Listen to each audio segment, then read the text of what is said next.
కొద్ది రోజులుగా ఎండలతో మండిపోతున్న కోస్తాలో బుధవారం పలుచోట్ల వడగాల్పులు వీచాయి. పశ్చిమ గోదావరి నుంచి నెల్లూరు వరకు వేడి గాలులు వీయడంతో ప్రజలు ఠారెత్తిపోయారు. పగటి ఉష్ణోగ్రతలు సాధారణం కంటే 4 నుంచి 8 డిగ్రీలు ఎక్కువగా నమోదయ్యాయి. దేశంలోనే అత్యధికంగా నెల్లూరులో 40.2 డిగ్రీల గరిష్ట ఉష్ణోగ్రత నమోదైంది. వర్షాలతో ముసురు వాతావరణం నెలకొనాల్సిన సమయంలో వడగాల్పులు వీయడం అసాధారణమే అని వాతావరణ నిపుణులు వ్యాఖ్యానిస్తున్నారు.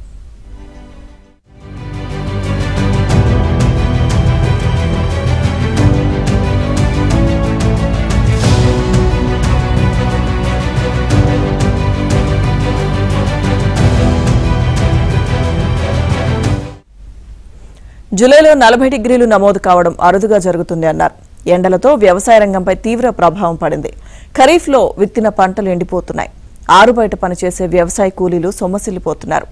రుతుపవన ద్రోణి ఎక్కువ రోజులు మధ్య తూర్పు వాయువ్య భారతంలో ఉండిపోయింది.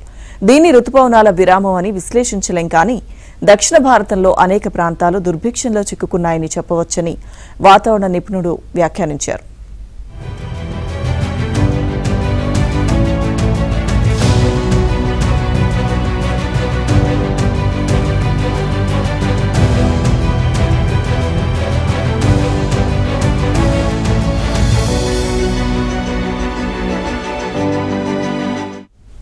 జూలై నెలాఖరు వరకు కృష్ణానది పరివాహక ప్రాంతంలో కురిసిన వర్షాలతో డ్యాంలకు వచ్చిన వరదను వచ్చినట్టుగానే కిందకు వదలాలి.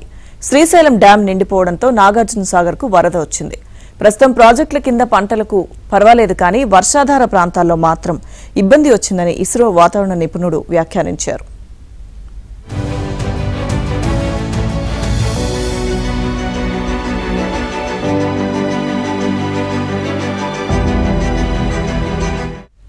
ఉపరితల ఆవర్తనం ఈ నెల 18 కల్లా ఉత్తర తమిళనాడు, దక్షిణ కోస్తాకు ఆనుకుని ఉన్న నైరుతి బంగాళాఖాతంలోకి ప్రవేశించనుందని ఇస్రో వాతావరణ నిపుణుడు తెలిపారు.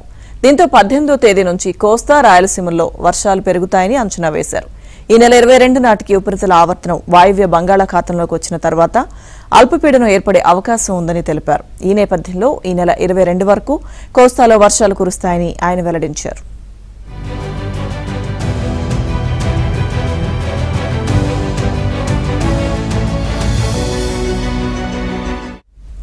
రుతుపవనాల సీజన్లో 45 రోజులు ముగిసింది. జూన్లో తీవ్రంగా నిరాశపరిచిన రుతుపవనాలు జూలై ప్రథమార్థంలో కూడా ఆదుకోలేకపోయాయి. జూలై తొలిపక్షం ముగిసినా రాష్ట్రంలో చాలా కాలం తర్వాత తీవ్ర వర్షాభావం నెలకొంది. జూన్ 1 నుంచి నిన్నటి వరకు రాష్ట్రంలో 175.6 మిల్లీమీటర్లకు గాను 107.9 మిల్లీమీటర్ల వర్షపాతం నమోదైంది. మొత్తం 26 జిల్లాల్లో విజయనగరం, ఏలూరు తప్ప మిగిలిన 24 జిల్లాల్లో సాధారణం కంటే తక్కువ వర్షపాతం నమోదు కావడం వర్షాభావం తీవ్రతకు అద్దం పడుతుంది. దీంతో రాయలసీమ, కోస్తాల్లో ఎక్కువ ప్రాంతాలు తీవ్ర కరువును ఎదుర్కొంటున్నాయని వాతావరణ నిపుణులు తెలిపారు.